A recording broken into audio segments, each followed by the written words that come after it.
अब जो हम लोगों ने स्टडी करना है दैट इज़ फॉलिक एसिड या फोलेट। जहाँ पे भी आप लोगों को फॉलिक एसिड नजर आए, फोलेट लिखा हुआ नजर आए या विटामिन B9 लिखा हुआ नजर आए, आप लोगों ने समझ जाना है कि ये एक ही चीज़ के नाम है। अच्छा जी, आप लोगों ने देखना है कि जो फॉलिक एसिड या फोलेट होता है ये वन कार्बन मेटाबॉलिज्म में हेल्प आउट करता है। वन कार्बन मेटाबॉलिज्म क्या होता है ये अभी मैं आपको बता देती हूँ। जैसे कि आपके पास फोलेट है, आप लोगों ने याद रखना है कि मैंने आपको पहले भी बताया था जितने भी आप लोगों के वाटर सॉल्युबल विटामिन होंगे वो कोएंजाइम के तौर पर एक्ट करते हैं। अब यहाँ पर आपको फोलेट टेट्राहाइड्रोफोलेट में कन्वर्ट होगा। टेट्राहाइड्रोफोलेट जो है एज अ कोएंजाइम के तौर पर एक्ट करेगा। Different types of amino acid जैसे सिराइन है, ग्लाइसिन या हिस्टिडीन अपना एक कार्बन डोनेट करते हैं। टेट्राहाइड्रोफिलेट जो कि एज अ कोएंजाइम के तौर पर एक्ट करता है इस कार्बन को रिसीव करता है।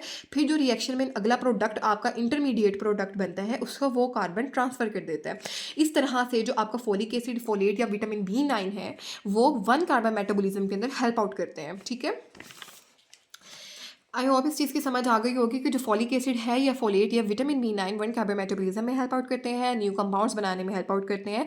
इनकी डेफिशिएंसी स्पेशली प्रेग्नेंट वुमेंस में या वो वाले लोग जो कि अल्कोहल पीते हैं उनमें होती है।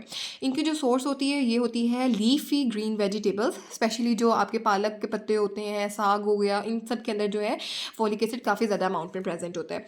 अब आप देखेंगे फंक्शन ऑफ फॉलिक एसिड, जब मैंने आपको स्टार्टिंग इसका इंट्रोडक्शन दिया था तब मैंने आपको बताया था कि जितने भी आपकी बॉडी में वाटर सॉल्युबल विटामिन होते हैं they all act as a coenzyme. ठीक है, पहले जो फॉलिक एसिड है वो टेट्राहाइड्रोफिलेट के अंदर जो आप लोगों का फॉलिक एसिड है वो टेट्राहाइड्रोफिलेट में कन्वर्ट होगा।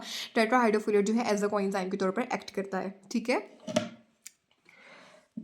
अच्छा जी, अब ये जो टेट्राहाइड्रोफिलेट मैंने आपको एग्जांपल में भी बताया था ये क्या करता है कि एक कार्बन सिराइन, ग्लाइसिन या हिस्टिडीन से रिसीव करता है, फिर जो अगला रिएक्शन के अंदर इंटरमीडिएट प्रोडक्ट बनता है उसको ट्रांसफर कर देता है। ये जैसे कि दोबारा से मैं आपको दिखा देती हूँ, फोलेट टेट्राहाइड्रोफिलेट में कन्वर्ट हुआ, मतलब जो कोएंजाइम थी, कोएंजाइम जो है ये टेट्राहाइड्रोफिलेट ने एक कार्बन रिसीव किया सिराइन से, ग्लाइसिन या हिस्टिडीन से, फिर इसको नेक्स्ट जो इंटरमीडिएट प्रोडक्ट बनता है उसको ट्रांसफर कर देता है। इस तरह से ये जो है कोएंजाइम के तौर पर एक्ट करता है।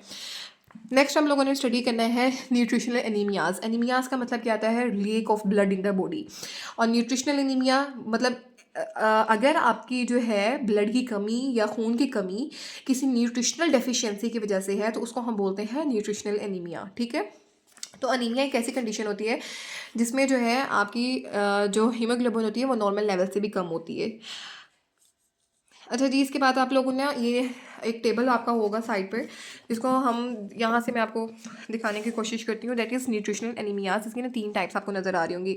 The very first is microcytic anaemia, normocytic anaemia and macrocytic anaemia. जो माइक्रोसिटिक एनीमिया होती है ना इसमें क्या होता है, आयरन की पायरिडॉक्सिन जिसको हम विटामिन B6 कहते हैं, ये एस्कोर्बेट की कमी होती है।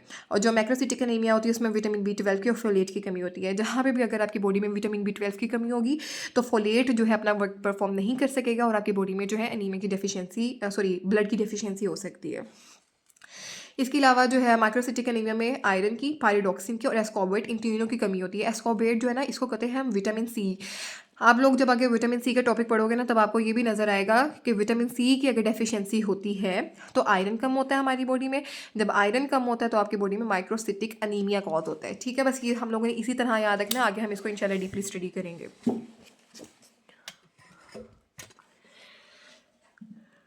अच्छा जी, इस जो पूरे पैराग्राफ में ना इन्होंने यही लिखा हुआ है कि हम अगर ब्लड टेस्ट करवाते हैं और उसके अंदर आप लोगों को आयरन की, पायरिडॉक्सिन या स्कोबेट की कमी नजर आती है तो आपकी बॉडी में माइक्रोसिटिक एनीमिया होता है। अगर विटामिन B12 या फॉलिक एसिड की कमी होती है तो आपकी बॉडी में मैक्रोसिटिक एनीमिया हो सकता है। अब हम देखते हैं